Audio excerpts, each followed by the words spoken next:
kami CGP Angkatan 9 dari Kabupaten Malaka. Saya Ibu Musalif dan teman saya Nadia Fitrani tahu Bapak. Ya, hari ini kami diminta untuk wawancara terkait dengan keputusan-keputusan yang telah diambil oleh Bapak selama sebagai kepala sekolah. Pastinya banyak kasus-kasus yang sudah dialami oleh Bapak dan kebijakan-kebijakan keputusan yang terbaik yang Bapak lakukan untuk sekolah Bapak, pastinya seperti itu. Terima kasih, lanjut. Ya, untuk pertama saya ingin mengetahui nih Bapak, bagaimana caranya Bapak untuk mengidentifikasi kasus-kasus yang merupakan dilema etika atau rujukan moral. Baik, kasus-kasus menyangkut dilema etika itu terlalu banyak. Yang pertama, kehadiran setiap pagi rata-rata sekitar 70% sampai yang terlambat. Tetapi itu saya dilemanya karena begini, mau diberi teguran setiap saat juga tidak bisa karena menyangkut letak sekolah. Sekolah letaknya jauh dari pusat kota, jadi jangkauannya memang ya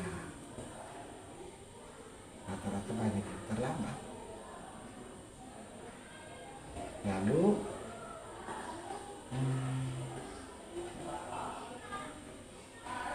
dipengaruhi lagi oleh sekolah ini didominasi oleh ibu guru yang rata-rata setiap tahun punya anak. Maka pagi harus urus anak dulu. Yang paling susah satu lagi, ini di kampung, di dusun, untuk cari pengasuh anak itu susah. Maka ibu harus urus dulu anak, lalu terpaksa bawa ke sekolah. Jadi itu faktor-faktor yang menyebabkan terlambat. Dan itu saya dilema, mau dipaksakan mau gimana, ini orang ada dunia. Sekolah jauh lagi dari tempat tinggal. Hitung ke sini sudah sekian kilo. Ditambah lagi ada yang merasa sudah terlalu lambat atau sudah terlambatnya jauh sekali, maka mulai tidak datang sini. Tidak datang selama setiap bulan sekitar 20%. Saya ada absen sendiri. Jadi setelah itu saya hitung persentase kali. Tetapi mau bagaimana, ini serba dilema. Tetapi dalam rangka kepentingan sekolah, dalam rangka kepentingan kita banyak orang,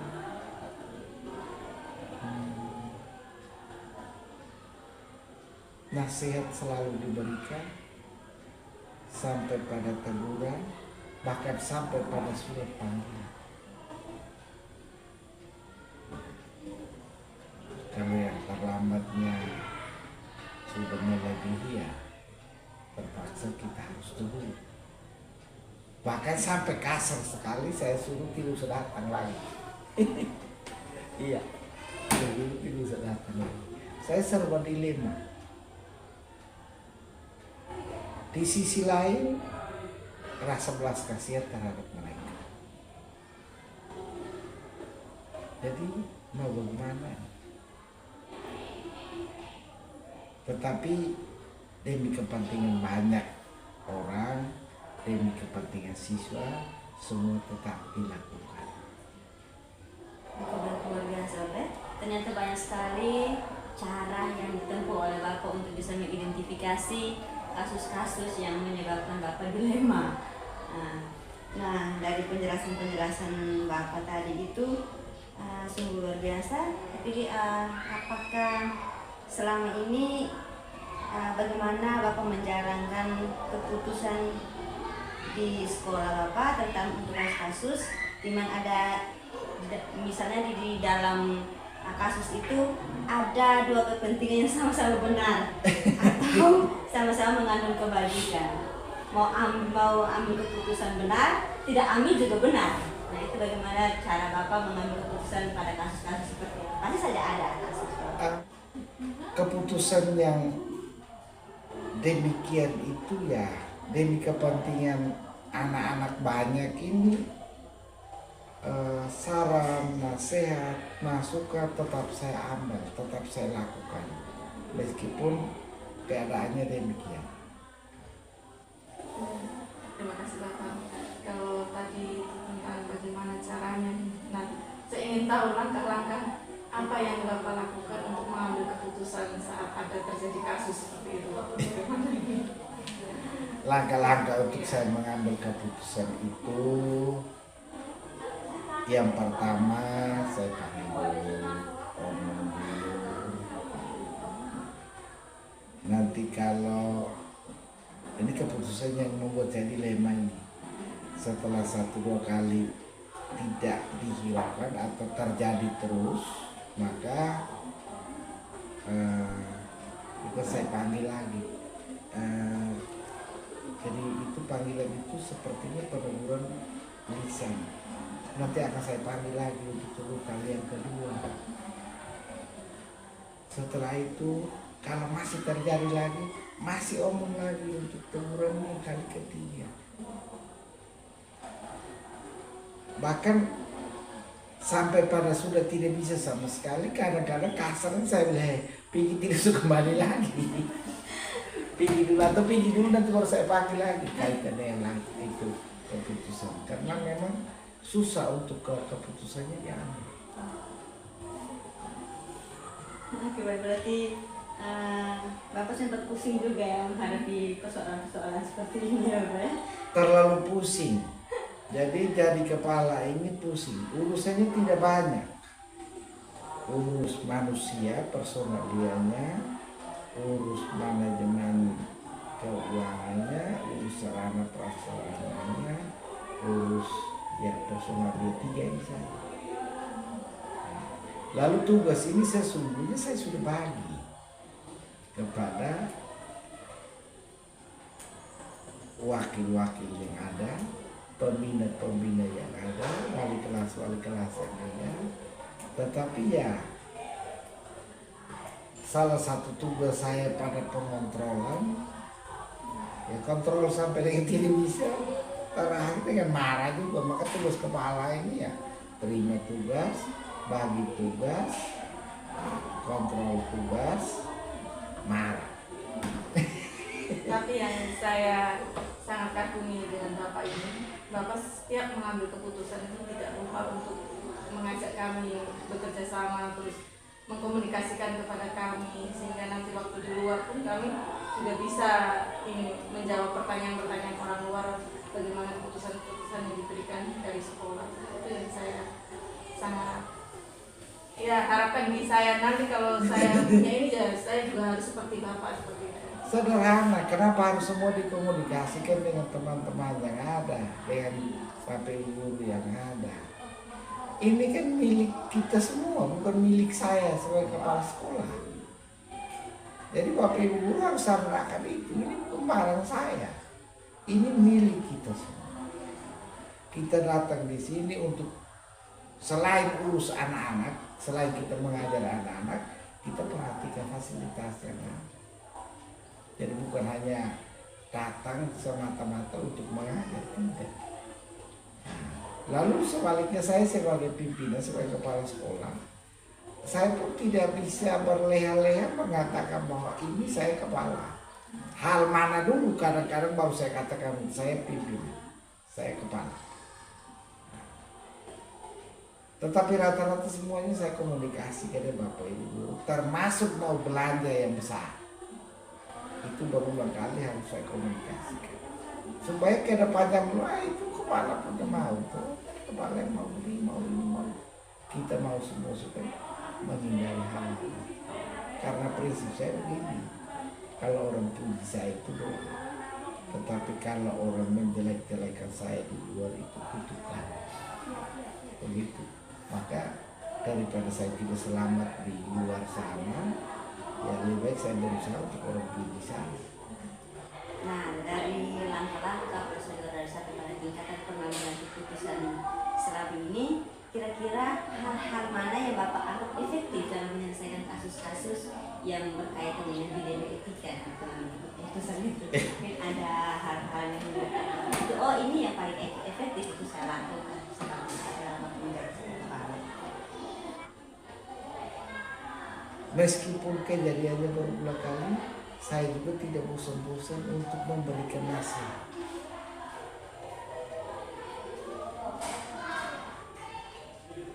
Sampai dengan tingkatan yang sangat parah, ya pakai surat teguran.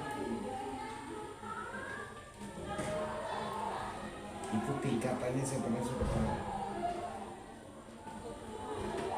Mau saya lanjutkan sampai ke tingkat atas, pikir juga rasa kemanusiaan, pikir juga aku bisa pasangan.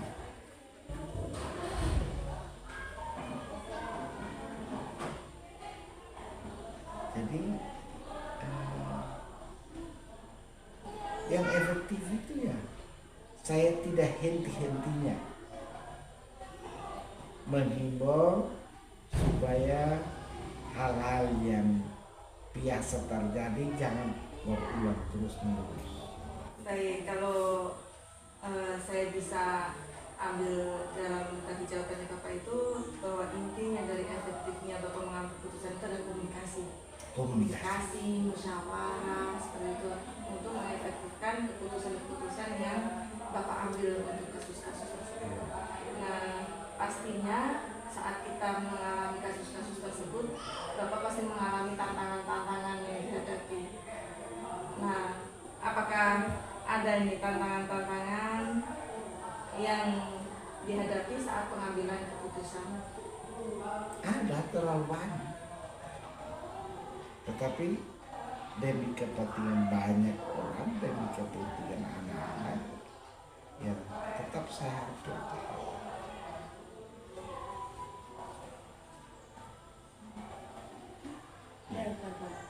Dari tantangan yang Bapak hadapi yang paling besar itu adalah pemilih lahan sekolah ini. Ya. Kalau yang lainnya mungkin Bapak bisa selesaikan baik sesuai melalui musyawarah, komunikasi dengan guru, komite dan lain sebagainya. Tetapi tantangan yang paling besar itu adalah pemilih lahan. Nah, dari tantangan-tantangan yang Bapak hadapi ini, apakah di saat ada kasus yang harus Bapak ada sebuah kasus di mana akan menimbulkan dilema etika dalam pengambilan keputusan itu, apakah Bapak langsung menjalankan keputusan itu di tempat itu juga, ataukah Bapak punya jadwal tertentu disimpan dulu kasusnya, dan setelah itu baru Bapak menyelesaikan sesuai dengan jadwal sudah Bapak buat, atau tidak? Tidak, jadi situasional. Jadi ada yang langsung, ada yang saya mau ulur-ulur waktu, tetapi saat itu juga. Jadi langsung spontan tidak, saya lihat dulu. Kalau kasus itu perlu diselesaikan pada hari itu ya sudah selesaikan. Ya. Kalau tidak ya mungkin kita perlu langkah-langkah yang sudah diambil tadi Bapak musyawarah dan sebagainya atau mungkin harus ini. Lalu pastinya nih Bapak waktu kasus-kasus itu terjadi ada yang membantu. Jadi siapa saja yang membantu, faktor-faktornya apa yang mempermudah mengambil keputusan seperti itu.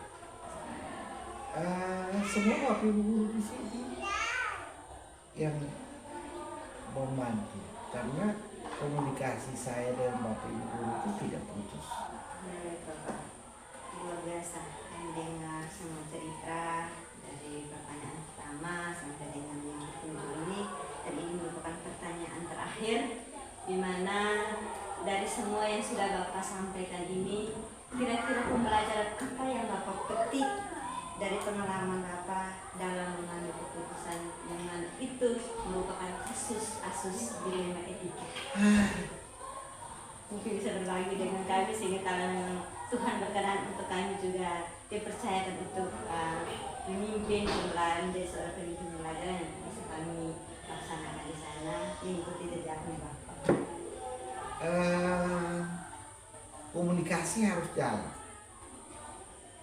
Komunikasi ke atas jalan, komunikasi horizontal harus jalan. Dari vertikal jalan, horizontal jalan.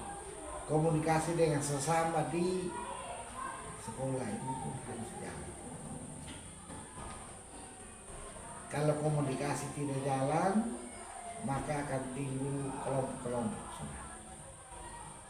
Hal-hal yang baik dianggap tidak baik, hal-hal yang tidak baik malah lebih tidak baik. Jadi komunikasi harus jalan. Jadi itu saja, membuka diri.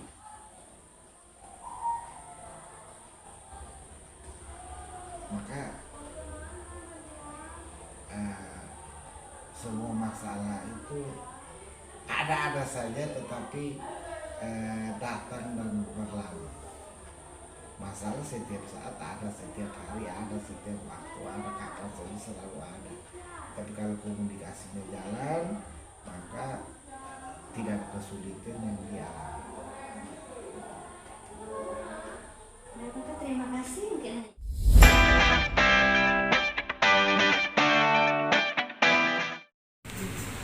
Assalamualaikum warahmatullahi wabarakatuh. Salam dan bahagia Bapak Guru hebat.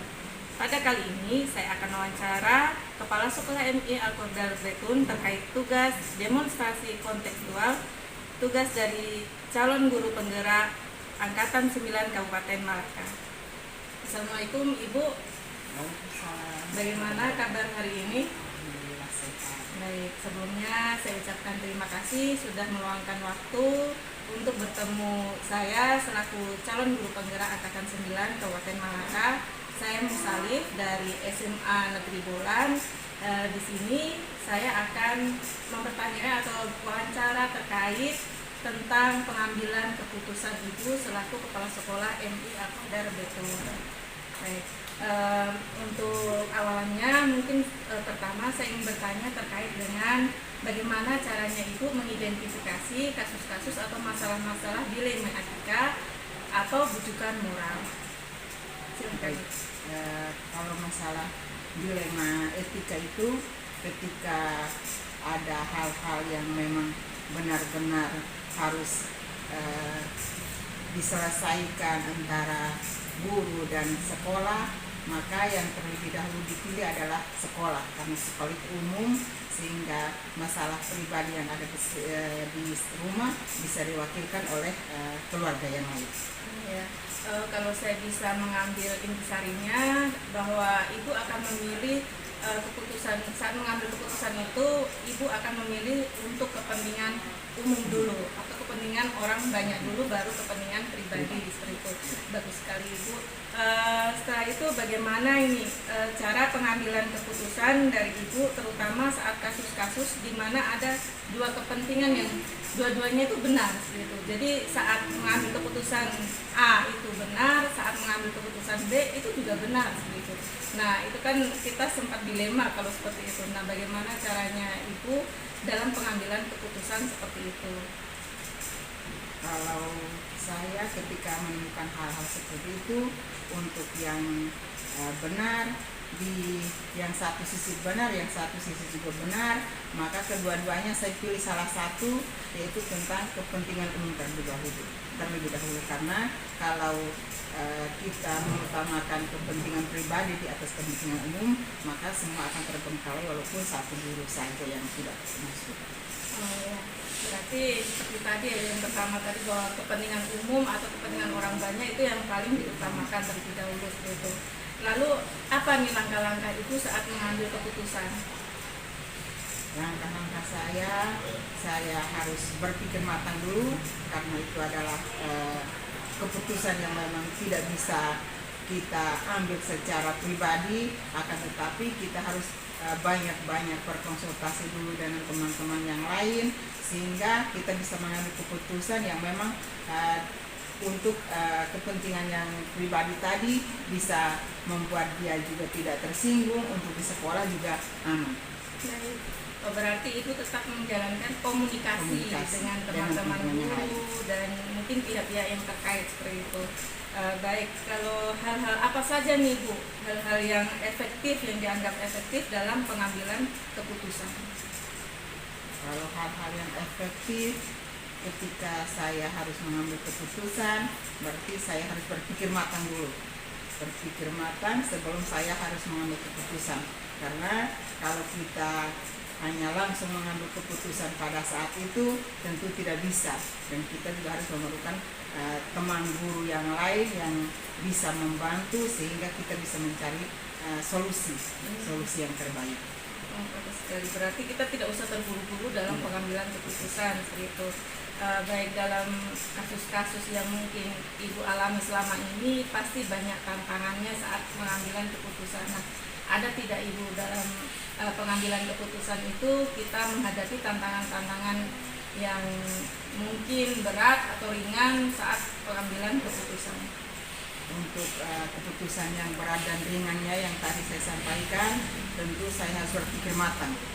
Saya berpikir matang terlebih dahulu sebelum saya ambil solusi atau jalan keluarnya, sehingga nanti ketika kita mengambil solusi yang terbaik seperti apa, sehingga yang tidak merugikan salah satu. Ya. Jadi semuanya harus bisa. Ya, tantangannya adalah jangan merugikan orang lain seperti itu ya. Karena memang Ibu tadi yang pertama sudah bilang bahwa kepentingan umum itu lebih utama daripada kepentingan pribadi. Bagus sekali Ibu, luar biasa. Kalau terkait dalam pengambilan keputusan nih Ibu, ada tidak jadwal-jadwal yang Ibu mungkin sudah bikin atau tahapan-tahapan, atau harus waktu ada kasus nih harus langsung diselesaikan pada saat itu juga seperti itu?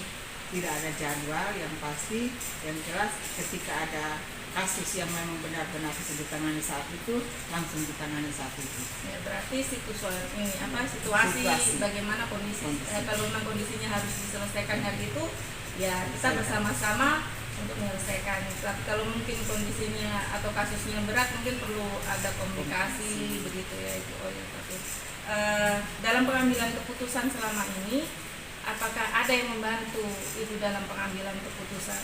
Tentunya saya tidak sendiri, karena saya ada guru yang memang harus bantu saya, dan memang saya setiap kali ada keputusan yang harus benar-benar saya ambil, saya selalu komunikasikan dengan teman guru yang memang benar-benar saya percaya. Ya, berarti ada teman-teman guru yang lain, berarti ada nanti komunikasi ke atas, komunikasi vertikal, horizontal, semuanya ini terlaksana. Baik Ibu, ini pertanyaan terakhir dari perjumpaan ini, dari wawancara ini, apa nih Ibu yang bisa diberikan pesan kepada kami calon guru penggerak khususnya ini, karena nantinya itu diharapkan calon guru penggerak ini menjadi pemimpin pembelajaran seperti itu. Nah, dalam pengambilan keputusan apa yang baiknya disarankan kepada kami?